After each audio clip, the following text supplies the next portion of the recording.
I'm a pediatric physical therapist. I work in a center for sports medicine, so most of the kids I see are middle school and high school athletes. My favorite part of the job is getting to work with kids on a day-to-day basis. I get to see them come back from an injury or surgery.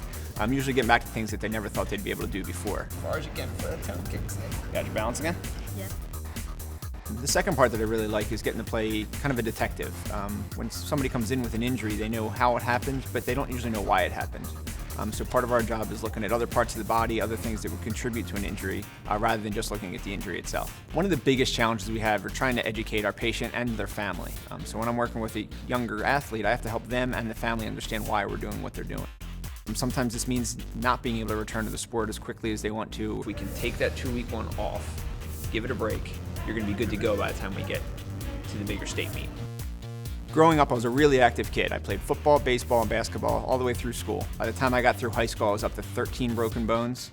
And after each one, I had some physical therapy, and progressively, I decided it was a career that I thought I could find myself moving into.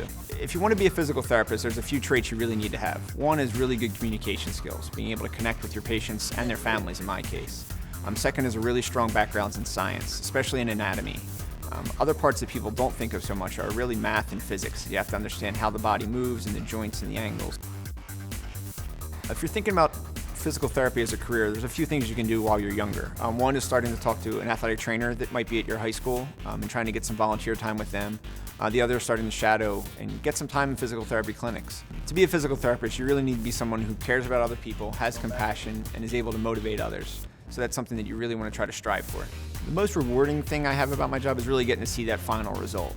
Again, the kid who didn't think they'd get back to playing football or get back to pitch again, and getting to see them back on the field, or getting a card from them in the mail saying, you know, I had my first game and I did great. I did way better than I ever thought I could do.